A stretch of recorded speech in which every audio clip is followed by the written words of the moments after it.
இந்த வரிசையிலே இந்த ஆண்டும் இன்ஷா அல்லாஹ் தொடர்ந்து இந்த பாதையிலே நாம் நிலைத்திருப்பதற்கு, உறுதியாக இறுதி வரைக்கும் அந்த வெற்றி கம்பத்தை தொடும் வரைக்கும் இந்த பயணத்தை தொடர்வதற்கு தடையாக இருக்க போகின்ற அம்சங்களை கலந்துரையாட இருக்கிறோம். அந்த வகையில் இன்று இன்ஷா அல்லாஹ் ஒரு முக்கியமான ஆன்மீக பிரச்சனையை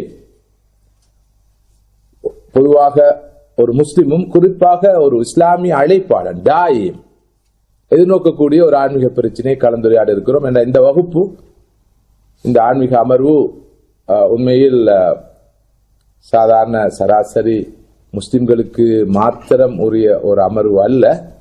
அதற்கு அப்பால் இஸ்லாமிய அழைப்பு பணியில் ஈடுபடுபவர்களுக்கு துணை புரியக்கூடிய ஓர் அமர்வு என்ற காரணத்தினால் கொஞ்சம் எமது தாயிகளுக்கு தேவையான, அவர்கள் இந்த தவாவுடைய பாதையில் எதிர்நோக்கக்கூடிய சில முக்கியமான தடைக்கற்களையும் நாம் கலந்துரையாடுவது பயனுள்ளதாக இருக்கும். அந்த வகையில் அல்-இஸ்திஅஜால், அவசரப்படுவது. ஆமா, அவசரம், நிதானமிழந்த போக்கு. இந்த பாதையிலே நாம் எதிர்நோக்குகின்ற ஒரு முக்கியமான பிரச்சினை என்று இதனை நாங்கள் அடையாளம் காண்கின்றோம்.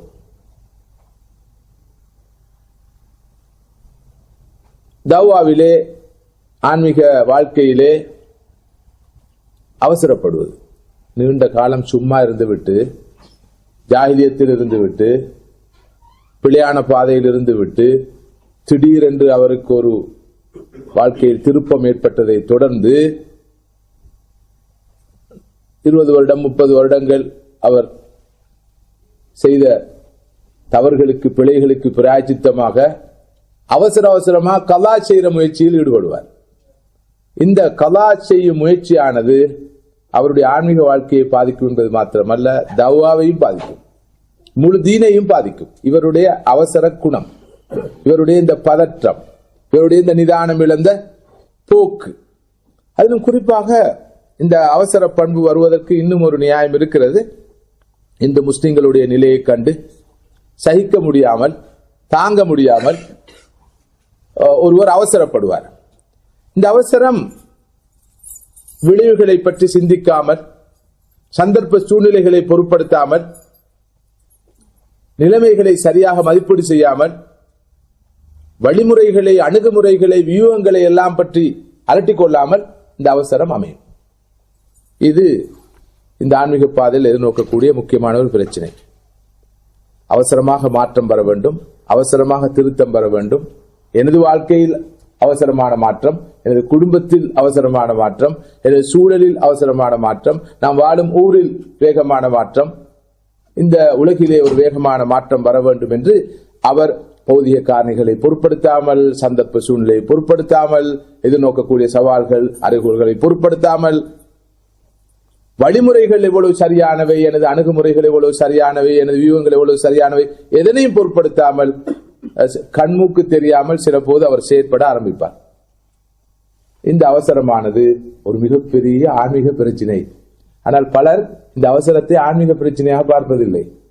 பாருங்கள், அவர் எவ்வளவு ஜோஷாக இருக்கிறார், எவ்வளவு வேகமாக இருக்கிறார் என்றால், அவருடைய ஈமானுடைய அந்த உச்ச நிலை, ஆரோக்கியமான நிலை அவரை இவ்வளவு தூரம் வேகமாக இயங்க வைக்கிறது. எங்களால் அப்படி முடியாமல் இருக்கிறது என்று அவரை இன்னும் தூண்டுவர்களும் சமூகத்திலே இருப்பதை நாம் காண முடியும். ஆனால் மதிப்புக்குரிய சகோதரர்களே, சகோதரிகளே, அவசரப்படுவது என்பது, நிதானம் இழந்த செயற்பாடு என்பது, அது தீனுடைய விஷயமாக இருந்தாலும், வணக்க வழிபாடுகளாக இருந்தாலும், அமல் இபாதத்துகளாக இருந்தாலும், தவ்வா அழைப்பு பணியாக இருந்தாலும் மார்க்கத்தில் வரவேற்கப்படுவதில்லை. அது ஒரு ஆரோக்கியமான ஒரு தன்மை அல்ல. பார்ப்பதற்கு ஆரோக்கியமாக தோன்றினாலும், பார்ப்பதற்கு அழகாக தோன்றினாலும் உண்மையில் அது ஒரு நல்ல நிலை அல்ல. அது ஒரு போலியான நிலை, தற்காலிக நிலை. இந்த ஜோஸ் என்பது, இந்த வேகம் என்பது, இந்த அவசரம் என்பது, இந்த உணர்ச்சி வசப்பட்ட போக்கு என்பது நிலைக்கக்கூடிய ஒன்றல்ல. அது நுரைய போல, நுரண்டா விளங்குதா, அது பார்ப்பதற்கு பெரிதாக இருக்கும், ஆனால் சற்று நேரத்தில் நீர்க்குமிழியை போல பார்ப்பதற்கு பெரிதாக இருக்கும், ஆனால் நிலைக்காது. இந்த உண்மை மிகச் சரியாக புரியப்பட வேண்டும். இந்த அம்சத்தை பற்றி தான் உங்களோடு இன்று ஆரம்பமாக நாங்கள் கலந்துரையாடலாம் என்று நினைக்கிறேன். அதாவது இவர்கள் விரும்புகிறார்கள், நான் கண்மூடி திறப்பதற்குள் மாற்றம் பெற வேண்டும். இன்று இரவு நான் இதோ தூங்குகிறேன், காலையில் இருந்து பார்க்கின்ற போது எனது முயற்சியின் விளைவை காண வேண்டும். நேற்று நான் செய்த பயானுடைய விளைவை இன்று உங்களில் பார்க்க வேண்டும். கடந்த ஆண்டு நான் செய்த ஆன்மீக தொடர்பான அந்த விளக்கத்தின் தாக்கத்தை, பாதிப்பை இந்த ஆண்டு நான் பார்க்க வேண்டும் என்று எதிர்பார்ப்பது. மீண்டும் மிக வேகமாக இஸ்லாமிய எழுச்சியை பார்க்க வேண்டும், இஸ்லாமிய மறுமலர்ச்சியை பார்க்க வேண்டும். உலகமே இஸ்லாத்தை நோக்கி வேகமாக விரைந்து வர வேண்டும். நல்ல உணர்வுகள், இந்த உணர்வுகள் மதிக்கத்தக்கவை. ஆனால் பௌதீக காரணிகள் கவனத்தில் கொள்ளப்படுகின்ற இந்த உலகத்திலே, இந்த ஆலமுல் அஸ்பாபிலே இது சாத்தியமானதல்ல. எல்லாவற்றுக்கும் நியதிகள் உண்டு. மாம்பழம் சாப்பிட வேண்டும், கடையில் வாங்கி சாப்பிடலாம். ஆனால் இவருக்கு அப்படி அல்ல. இவர் ஒரு மாம்பழத்தை தயாரித்து சாப்பிட வேண்டும், ஒரு மரத்திலிருந்து பறித்து சாப்பிட வேண்டும், அவசரமாக மாம்பழம் சாப்பிட வேண்டும். அது மாம்பழமாகவும் இருக்க வேண்டும், கனிந்த பழமாகவும் இருக்க வேண்டும். என்ன செய்கிறார்? உடனடியாக ஒரு விதையை எடுத்து ஒரு இடத்திலே நட்டுகிறார், அதற்கு நீர் ஊட்டுகிறார். ஒரு மாம்பழத்துக்கு எவ்வளவு, ஒரு மாமரத்துக்கு எவ்வளவு நீர் ஊட்ட வேண்டுமோ அதனை ஒரே அடியாக 5 நாளிலே ஊட்டுகிறார். அதுக்கு தேவையான பசலையை, எவ்வளவு பசலை போட வேண்டுமோ அதனை ஒன்ஸ் அண்ட் ஃபார் ஆல் போடுகிறார். அந்த மரம் முளைக்குமா, தலைக்குமா, மரமாக மாறுமா, விளைவை தருமா, கனியை தருமா, சாப்பிடும் வாய்ப்பு கிடைக்குமா? நான் நினைக்கிறேன், அந்த விதையை சும்மா விட்டால் கூட சில போது ஒரு காலத்தில் அது ஒரு மரமாக வந்து மாம்பழம் சாப்பிடும் வாய்ப்பு கிடைக்கும். ஆனால் இவருடைய அவசரத்தின் காரணமாக, பதட்டத்தின் காரணமாக, அளவுக்கு அதிகமாக நீரூற்றி, அளவுக்கு அதிகமாக பசலை போட்ட காரணத்தினால் என்ன நடக்கும்? அந்த விதையே கெட்டு போய்விடும், வீணா போய்விடும். இதுதான் யதார்த்தம். சும்மா விட்டால் கூட அந்த மரம் வளரலாம், ஆனால் இவருடைய அவசரத்தின் காரணமாக அந்த விதையை கெட்டு போகலாம். எனவேதான் ஒரு சட்ட விதி இருக்கிறது, கவனமாக கேளுங்கள். ஆரம்பகால இமாம்கள் வகுத்த ஒரு சட்ட விதி, மனிஸ்தஅஜல ஷைஅ கப்ல அவானிஹி ஊகிப பிஹிர்மானிஹி. ஒருவர் ஒன்றை அதற்குரிய நேரம் வருவதற்கு முன்னால் அவசரமாக பெற விரும்பினால் நிலையாகவே அதனை பெற முடியாதவாறு அவர் தண்டிக்கப்படுவார். ஒன்றை அதற்குரிய நேரமும் காலமும் வருவதற்கு முன்னால் ஒருவர் அவசரமாக பெற விரும்பினால், என்றோ ஒரு நாள் அவருக்கு கிடைக்க இருந்தது அல்லவா, அது கூட கிடைக்காத வண்ணம் அவர் தண்டிக்கப்படுவார். விளங்குதா இப்ராஹிம்? விளங்குதா? அது மனிஸ்தஅஜல ஷைஅ கப்ல அவானிஹி, ஒன்றுக்குரிய நேரம் காலம் வருவதற்கு முன்னால் இவர் அவசரமா அதை பெற விரும்பினால், ஒரு கிடைக்க இருந்த காலம் இருக்கிறது, அந்த காலத்தில் கூட அவருக்கு கிடைக்காத வண்ணம் அவர் தண்டிக்கப்படுவார். உதாரணமாக, ஒருவருக்கு அவருடைய தந்தையுடைய சொத்திலே அவர் வஃபாத்தானால், மௌத்தானால் பங்கு இருக்கிறது அல்லவா, வாரிசு சொத்தில் பங்கு இருக்கிறது. ஆனா தந்தை மரணிப்பதற்கான அறிகுறியே தெரியுது இல்லை, நீண்ட ஆயுளும் பெற்றிருக்கிறார். இவருக்கு வாரிசு சொத்துல பங்கு வேணும், அப்பா பெரிய சொத்துக்கு சொந்தக்காரர். இவர் மௌத்தார அடையாளமே இல்லை. என்ன பண்றாருண்டா, கொலை செஞ்சிடறாரு. ஏன்? கொலை செஞ்சாதான் மௌத்தாவார், மௌத்தானதான் வாரிசு சொத்துல பங்கு கிடைக்கும். ஆனால் ஸல்லல்லாஹு சொன்னார்கள், லா யரிசுல் காத்தில், கொலை செய்தவருக்கு வாரிசு சொத்தில் பங்கு இல்லை. கொலை செய்தவருக்கு வாரிசு சொத்திலே பங்கு இல்லை. இப்போது என்ன நடக்கிறது? ஒரு அவசரப்பட்ட காரணத்தினால் கிடைக்க வேண்டி இருந்தது கிடைக்க வேண்டிய காலத்திலும் கிடைக்காமல் போய்விடுகிறது, தண்டனையாக அமைந்து விடுகிறது.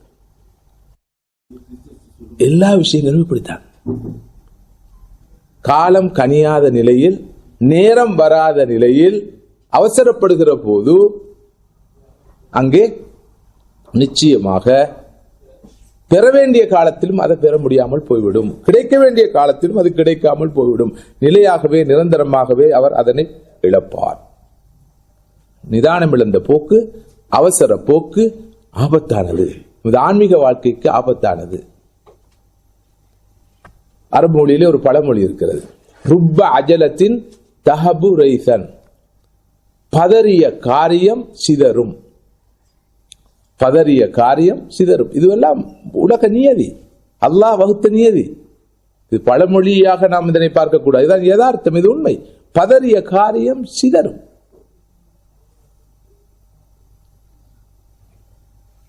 உதாரணமாக ஒரு நூல்பந்து இருக்கிறது. நூல்பந்து, அந்த நூல்பந்திலே ஒரு சிக்கல் ஏற்பட்டு விட்டது. அந்த சிக்கலை அவிழ்ப்பதற்கு என்ன தேவைப்படும்? நிதானம் தேவைப்படும். அவசரப்பட்டு அந்த நூற்பந்திலே உள்ள சிக்கலை ஒருவர் அவிழ்க்க விரும்பினா என்ன நடக்கும்? இன்னும் இன்னும் இன்னும் அந்த நூல்பந்தானது சிக்கலாக மாறும். இது ஒரு யதார்த்தம், இது ஒரு உண்மை. எனவே எந்த விஷயத்திலும் நிதானம் இழந்த போக்கானது ஆபத்தானது. குறிப்பாக சிறப்பாக எமது ஆன்மீக வாழ்க்கையிலே இந்த நிதானம் இழந்த போக்கு, அவசர போக்கு மிக மோசமான விளைவுகளை ஏற்படுத்தும். நீங்கள் பலர் சொல்வதை கேள்விப்பட்டிருப்பீர்கள். ஒருவர் ஒரு பயானை கேட்டுவிட்டு அல்லது ஒரு ஆன்மீக நிகழ்ச்சியில், மார்க்க நிகழ்ச்சியில் கலந்துவிட்டு திடீரென்று உணர்ச்சி வசப்பட்டு வீட்டுக்கு வந்து அன்று கியாமுல்லை தொழுது, சுபகு தொழுது, குர்ஆனை ஓதி, தொழிலுக்கு கூட போகாமல் அன்றிருந்து தர்ஜமாவை வாசித்து, தப்சீரை வாசித்து, புத்தகமெல்லாம் வாசித்து, வீட்டில் உள்ளவர்களுக்கெல்லாம் சட்டம் போட்டு, டிவியை மூடு, ரேடியோவை இதுக்கு பிறகு திறக்கக்கூடாது, அங்கு போகக்கூடாது, இங்கு போகக்கூடாது என்று சொல்லி, அப்ப வீட்டில் உள்ளவங்க ரகசியமா பேசிக்கொள்வார்கள். அலட்டி கொள்ளாதீர்கள், தம்பிக்கு கொஞ்சம் ஜோஸ் வந்திருக்குது, அது 2 நாள்ல குறைஞ்சிரும். இது ஒரு ஆரோக்கியமான அறிகுறி அல்ல. இது வெறும் நீர் குமிழ், இது ஒரு வெறும் உரையாக இருக்கிறது. இது நிலைக்க போவதில்லை, அலட்டிக்கொள்ள வேண்டிய அவசியம் இல்லை. குர்ஆன் ஊசா, இது ஊசா. உண்மையில் இது யதார்த்தம். ஒரு முஸ்லிம், ஒரு தூய்மையான முஸ்லிம், ஒரு உண்மையான முஸ்லிம் எப்போதும் நிதானம் உள்ளவனாக இருப்பான். பதற்றத்தை அவர்கள் காண முடியாது, அவசரத்தை காண முடியாது, தடுமாற்றத்தை காண முடியாது. தடுமாற்றம் என்பது நான் வேறொரு கருத்தில் இந்த இடத்தில் பயன்படுத்துகிறேன். பொதுவாக தடுமாற்றம் என்றால் சரியா பிழையா என்ற தடுமாற்றம். பொதுவாக நம்ம ஊர்ல தடுமாற்றம் என்றால் அவர் தடமாறுறார் என்றால் அவசரப்படுறார் என்ற அந்த பொருளை தான் இங்கு பயன்படுத்துகிறேன். இது ஒரு ஆன்மீக பிரச்சனை. நான் மீண்டும் சொல்கிறேன், பலர் இதனை ஆன்மீக பிரச்சனையாக பார்ப்பதில்லை, இதனை ஒரு ஆரோக்கியமான விஷயமா தான் பார்க்கிறார்கள். என்ன பண்றது, நமக்கு தான் உணர்வு இல்லை, அந்த புள்ளட்ட உணர்வு இருக்குது. நம்மகிட்ட தான் வேகம் இல்லை, அவர்கிட்ட வேகம் இருக்குது. நம்மகிட்ட தான் அந்த மார்க்க விஷயத்துல அவசரமான போக்கு இல்லை, அவர்கிட்ட இருக்குதப்பா, அவராவது பண்ணிட்டு போகட்டுமே, இன்னும் அவரை தூண்டுகின்ற நிலை. இது உண்மையில் ஆபத்தானது. என்றால் வேகம் வேண்டும் என்று வலியுறுத்தப்படுவது போலவே அதனை விட மிகைத்த நிலையில் விவேகம் தேவைப்படுகிறது, நிதானம் தேவைப்படுகிறது. ஒவ்வொரு அடியையும் மிக கவனமாக எடுத்து வைக்க வேண்டிய தேவை அவசியம் இருக்கிறது. ஷைத்தான் இந்த பண்பு கூடாக, இந்த பண்பு, இந்த அவசரப்படும் குணத்துக்கூடாகவே ஒருவனை இந்த பாதையிலிருந்து எடுத்து சென்று விடுவான். நமது தனிப்பட்ட தவ்வா வாழ்க்கையிலே நாம் கவனித்த ஒரு விஷயம், கடந்த ஒரு 35 ஆண்டு காலமாக இந்த பணியிலே ஈடுபட்ட அனுபவத்தின் ஒளியிலே பார்க்கிற போது எத்தனை ஜோசுடையவர்களை நாம் பார்த்திருக்கிறோம்.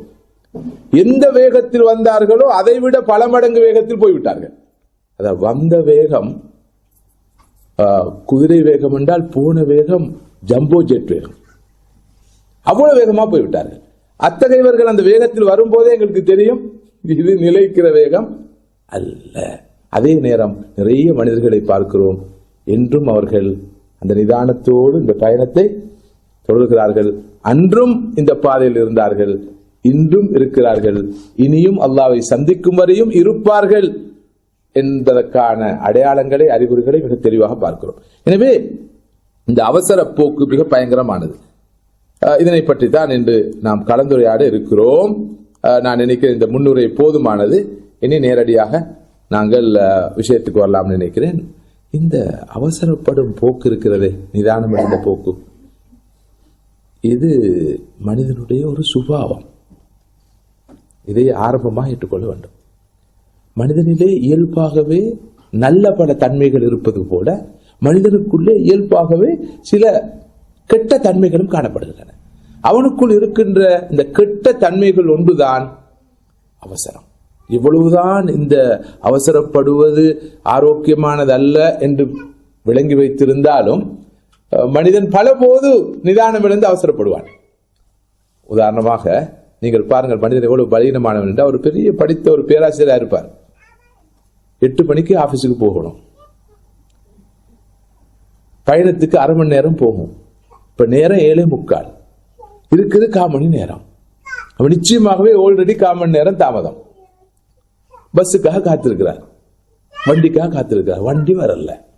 இவர் என்ன பண்றா, நடு ரோட்டுக்கு வந்து இப்படி பார்ப்பாரு, வாகனம் வருதாண்டு நேரத்தை பார்ப்பாரு, மறுவா அப்படி வைப்பாரு, நிற்பாரு, துள்ளுவாரு, குதிப்பாரு, திரும்ப வந்து அப்படியே பார்ப்பாரு அங்கிருந்து வருதா வாகனம்னு சொல்லி. அதாவது இவர் போய் அந்த வாகனத்தை அப்படியே கண்ணால கொண்டு வரம்பாரு போல. என்ன கூத்து போட்டாலும் வாகனம் வந்தால் வரும், வரமாட்டார். இந்த மனிதனுடைய சுபாவத்தை பாருங்க, தடமாத்தம், அவசரம், போன்ல எடுத்து எல்லாருக்கும் திட்டுறது, நான் இங்க ரோட்ல நிக்கிறேன், எல்லாம் காரணம் நீங்க தான், அப்படி இப்படி. கடைசியில வாகனம் வந்ததுக்கு பின்னால போய் இதற்குள் இவருடைய ரத்தம் சூடாகிட்டு, இவருடைய செல்ஸ் எல்லாம் செத்து விட்டது.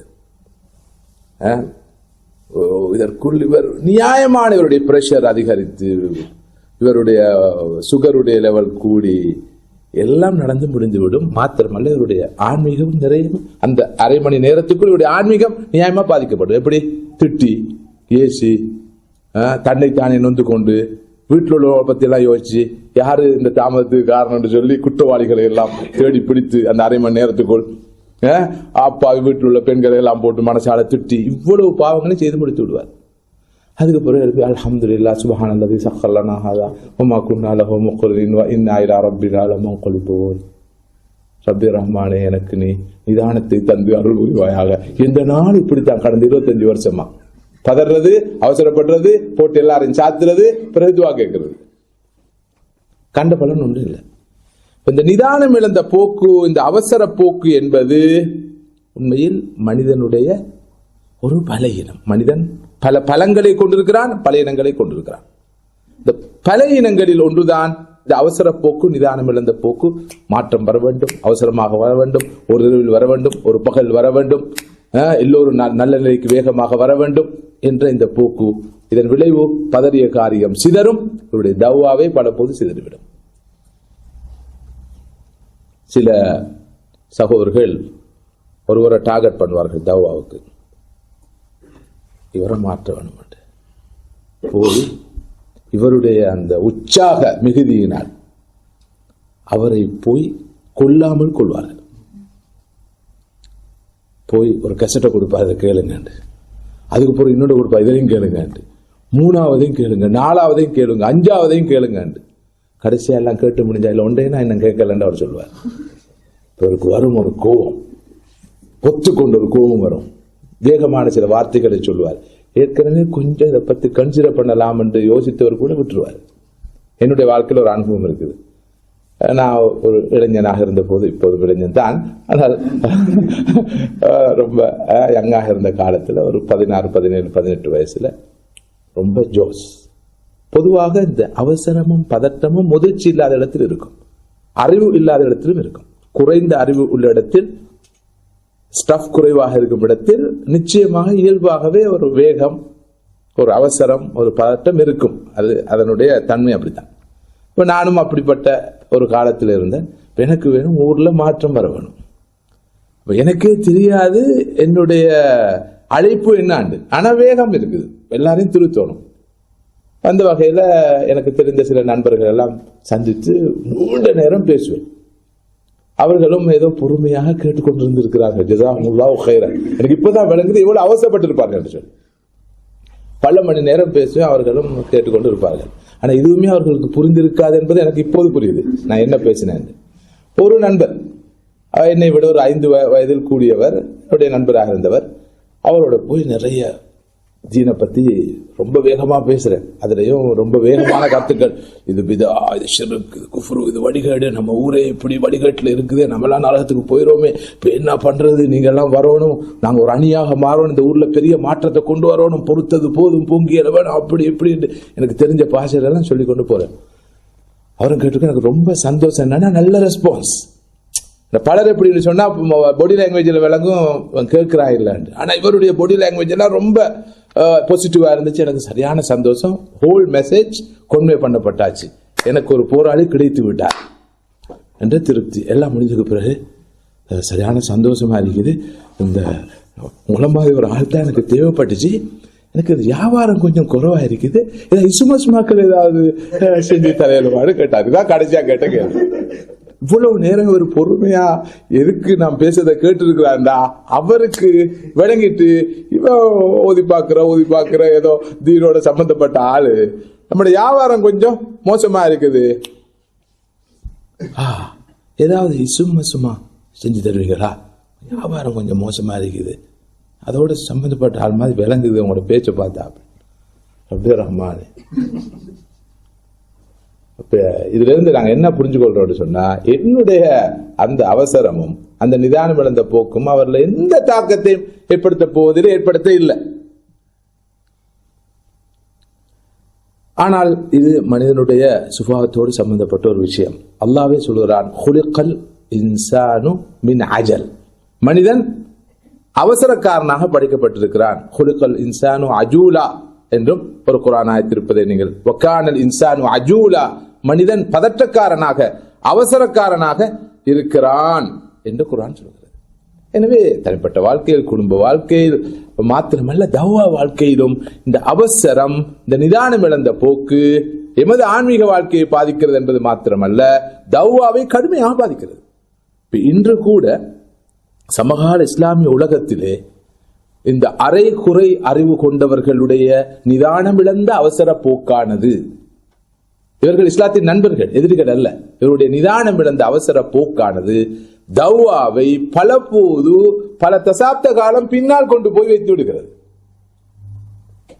இது ஒரு மிகவும் கவலைக்குரிய ஒரு நிலை. எனவே இந்த வகையிலே இந்த அம்சத்தை பற்றி கண்டிப்பாக முஸ்லிம்கள் என்ற வகையிலும் தாய்கள் என்ற வகையிலும் நாம் சற்று விரிவாக விளக்கமாக ஆராய வேண்டும். என்றாலும் இங்கு நான் இன்னொரு உண்மையையும் சொல்லாமல் இருக்க முடியாது. இஸ்லாம் இந்த அவசரப்படும் பண்பை மிகவும் நிதானமாகத்தான் பார்க்கிறது. அதாவது அவசரப்படாமல் பார்க்கிறது. அவசரப்படும் இந்த பண்பை இஸ்லாம் அவசரப்படாமல் ரொம்ப நிதானமாக பார்க்கிறது.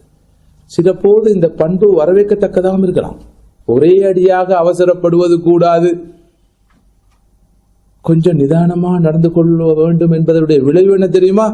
10 மணிக்கு ஆரம்பிக்கிற நிகழ்ச்சியை 10:35 தான் ஆரம்பிக்க வேண்டியிருக்குது. நீங்க தானே சொன்னீங்க அவசரப்படக்கூடாதுன்னு சொல்லி. நேரத்துக்கு அதான் சொல்லாமல் அவசரப்படக்கூடாது, ஆறுதலா அதான் சொல்லுவோம். நேரத்துக்கு தொழுகை ஆரம்பிக்காமல் அவசரப்படக்கூடாது, ஆறுதலா சொல்லுவோம். எந்த விஷயத்தில் அவசரப்பட வேண்டும், எந்த விஷயத்தில் அவசரப்படக்கூடாது என்பதையும் புரிந்து கொள்ள வேண்டும். மார்க்கம் மொத்தமாக அவசரப்படுவதை தடை செய்யவும் இல்லை. ஸல்லல்லாஹு அலைஹி வஸல்லம் தெளிவான ஒரு ஹதீஸை நீங்கள் அறிவீர்கள். ஒரு ஜனாசா இடம்பெற்று விட்டால் 3 விஷயங்கள் அவசரப்பட வேண்டும். அது ஒன்று, ஒரு ஜனாசா இடம்பெற்று விட்டால் மேக்சிமம் அவசரமாக அந்த ஜனாசாவை அடக்கம் செய்ய வேண்டும். ஜனாசாவை எடுத்துக்கொண்டு செல்கிற போது கூட அவசரமாக எடுத்துக்கொண்டு செல்லுமாறு ஸல்லல்லாஹு அலைஹி வஸல்லம் சொன்னார்கள். அதுக்கு சொன்ன அற்புதமான நியாயம் ஒன்று இருக்கிறது. ஏன் நீங்கள் அவசரமாக ஜனாசாவை எடுத்துக்கொண்டு போய் கபரிலே வைத்து அடக்கம் செய்ய வேண்டும் என்றால், அது ஒரு நல்ல ஜனாசாவாக இருந்தால் அதுக்கு கிடைக்க இருக்கிற சுகத்தை ஏன் தாமதப்படுத்துகிறீர்கள்? அது ஒரு மோசமான ஜனாசாவாக இருந்தால் அந்த பாவப்பட்ட பாவியான ஜனாசாவை ஏன் நீங்கள் சுமக்கிறீர்கள்? எனவே அவசரமாக கொண்டு போய் அடக்கி விடுங்கள், அவசரப்பட வேண்டும். அதே போல ஒரு பெண்ணுக்கு உற்ற உரிய பொருத்தமான வாழ்க்கை துணை கிடைத்து விட்டால் தாமதப்படுத்தாமல் நிக்காஹ் செய்து விடுங்கள். அவசரப்படக்கூடிய விஷயங்களும் மார்க்கத்தில் இருக்கத்தான் செய்கின்றன என்பதை நாம் மறுப்பதற்கில்லை. சில போது அவசரப்படுவது பொருத்தமானதாகவும் இருக்கலாம். அதற்கு மற்றும் ஒரு உதாரணத்தை நாம் சொல்ல முடியும். அதற்கு முன்னால் முடிவுகளை விளைவுகளை சரியாக மதிப்பீடு செய்து, நான் அவசரப்பட்டாலும் இதனால் மோசமான விளைவு வராது, நான் இந்த விஷயத்தில் கொஞ்சம் வேகமாக சென்றாலும் இதனால் பாதிப்புகள் எதுவும் ஏற்படாது என்பதை மிகச் சரியாக அறிவுபூர்வமாக ஒருவர் மதிப்பீடு செய்து அதற்கு பின்னால் அவசரப்படுகிறார். உதாரணமாக ஸ்பீட் டிரைவிங், இந்த இடத்தில் 50 ஸ்பீட் தான் போகலாம், 50 போறார். இன்னொரு இடத்துல 100 போகலாம் இருக்குது. அந்த நேரம் ஒருவர் 90க்கும் இருக்கிறார். யாரும் சொல்ல முடியாது, என்ன அவசரம் உங்களுக்கு, 50 போவோமே சொல்ல வேண்டிய தேவையில்லை. பல போது என்ன நடக்கிறது, 60 தான் போகலாம் என்ற இடத்துல நாம 80 போறோம். முதலாவது ஃபைன் கட்ட வேண்டிய நிலைமை வரும், பல போது விபத்துக்கு முகம் கொடுக்க வேண்டிய நிலைமை வருது. அப்ப 120 போகலாம் என்ற இடத்துல ஒரு 110க்கு போறாரா, ஒரு ஹைவேல ஒரு மோட்டோவேல, அவரை பார்த்து சொல்லக்கூடாது நீங்கள் அவசரப்படுகிறீர்கள் சொல்லி. ஆனால் 80 தான் போகலாம் என்ற நிலையில் ஒருவர் 100 வேகத்தில் போறான்னு சொன்னால் அவர் அவசரக்காரராக பதட்டக்காரராக கருதப்படுவார்.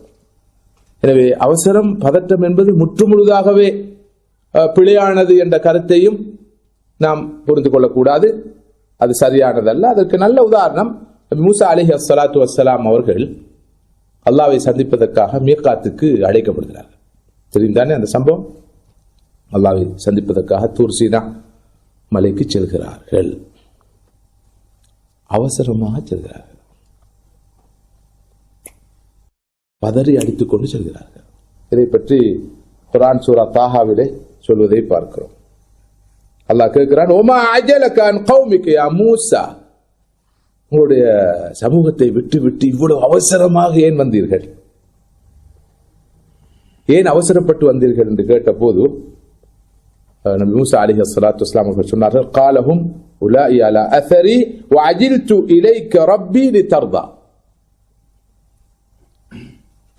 அவர்கள் எனக்கு பின்னால் வந்து கொண்டிருக்கிறார்கள், ரப்பே உனது திருப்தியை பெறுவதற்காக நான் அவசரமாக வந்தேன். அப்போது அல்லாஹ் சொன்னான், قال فإنا قد فتنا قومك من بعدك وأضلهم السامري, நீங்கள் வந்து விட்டீர்கள் அவசரமா, உமது சமுதாயத்தை நாம் கடுமையான ஒரு ஃபித்னாவுக்கு உட்படுத்தி விட்டோம், அவர்களை சோதித்தோம். சாமிரி அவர்களை வழிகெடுத்து விட்டான்.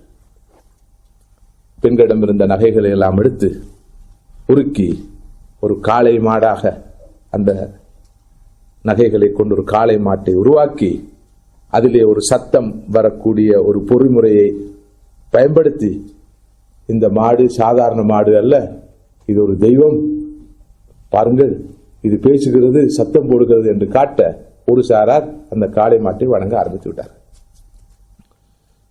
இந்த ஆயத்துக்கு வித்தியாசமான பல பார்வைகள் உண்டு. அல்லாஹ்வுடைய கிருபையினால் நமக்கு தெரிந்த ஒரு பார்வையை உங்களோடு பகிர்ந்து கொள்ள விரும்புகிறேன். இந்த பார்வையை சுமார் 20 வருடங்களுக்கு முன்னால் பகிர்ந்து கொண்டு இன்று வரை விமர்சிக்கப்படுகிறேன். அது எனது பார்வை அல்ல, பல முஃபஸ்ஸிருடைய பார்வை. அல்லாஹ்வை சந்திக்க போகும் விஷயத்தில் கூட அவசரப்படக்கூடாது. அல்லாஹ்வை சந்திக்க போகும் விஷயத்தில் கூட அவசரம் ஆரோக்கியமானதல்ல என்பதற்கு ஆதாரமாக இது இருக்கிறது. ஏனென்றால் இங்கு பாருங்கள், அல்லாஹ் கேட்கிறான், ஏன் அவசரப்பட்டு வந்தீர்? உன்னுடைய திருப்தியை பெறதுக்காக தான் அவசரப்பட்டு வந்தேன் என்று சொல்கிறார். அல்லாஹ்வை சந்திக்கிறேன் சாதாரண விஷயமா, டாப் பிரியாரிட்டி அல்லவா? அல்லாஹ்வை சந்திக்கிற வாய்ப்பு ஒரு கிடைக்கும்டா, அதுக்கு முன்னால வேற எதுவும் கிடையாது. எவ்வளவு ஸ்பீடா போகலுமோ அவ்வளவு ஸ்பீடா போகலாம். ஸ்பீட் கண்ட்ரோலே கிடையாது அதுக்கு. ஆனால் அல்லாஹ் சொல்கிறான், நீர் அவசரப்பட்டு வந்ததன் விளைவு என்ன? அங்கே எமது சமூகத்தவர்கள் சாமிரியினால் வழிகெடுக்கப்பட்டு விட்டார்கள். இதுக்கு மாற்றமான விளக்கம் சொல்லுவர்களும் இல்லாமல் இல்லை, அதை நான் அங்கீகரிக்கிறேன். உண்மையில் அவசரமும் நிதானம் இழந்த போக்கும் எந்த வகையிலும் ஆரோக்கியமான ஒரு விஷயம் அல்ல என்பது மாத்திரம் மிக தெளிவானது. எனவே அவசரப்படும் இந்த பண்பை சில போது நாம் ஆதரிப்போம்.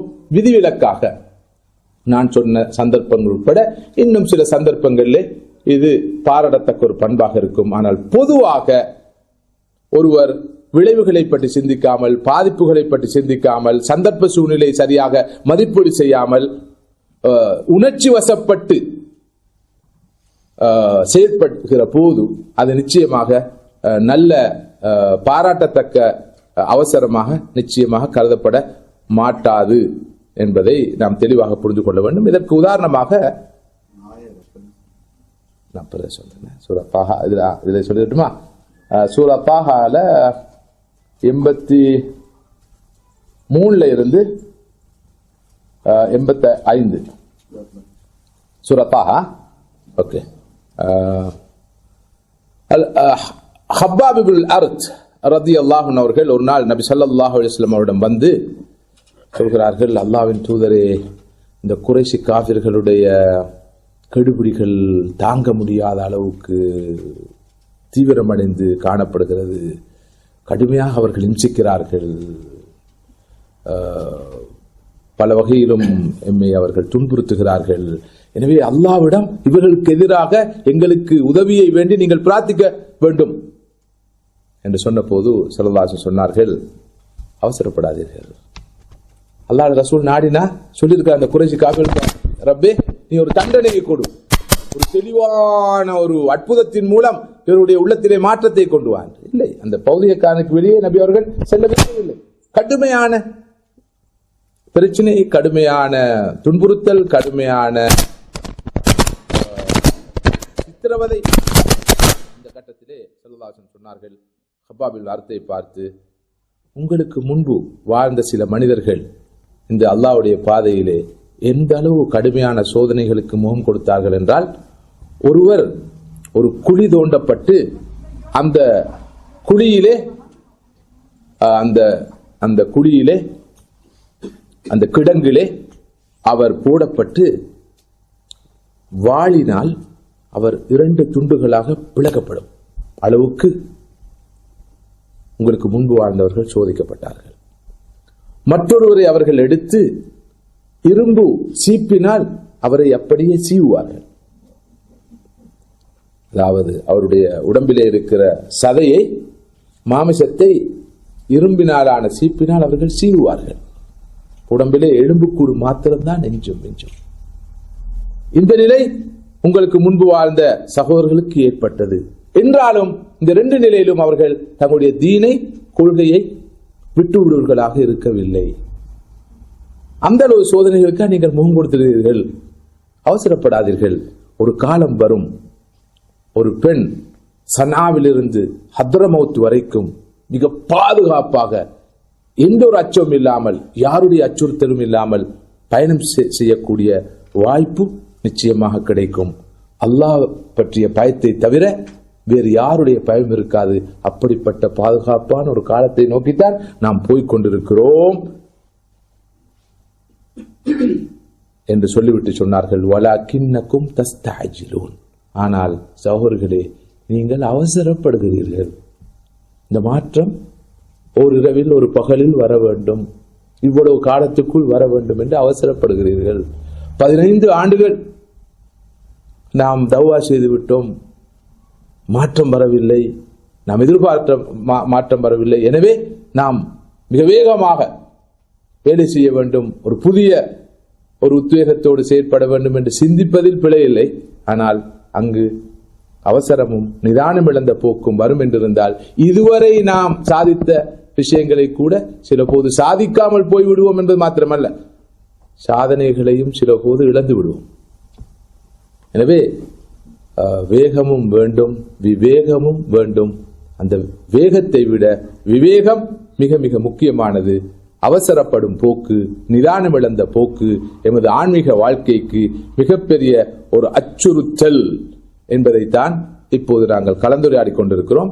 இனி இந்த அவசர போக்கின் வெளிப்பாடுகள் எப்படி இருக்கும் என்று பார்ப்போம். ஒருவரிடம் அவசர போக்கு இருக்கிறது, நிதானம் இழந்த போக்கு இருக்கிறது என்பதை காட்டுகின்ற அடையாளங்கள் என்ன என்பதை பார்ப்போம்.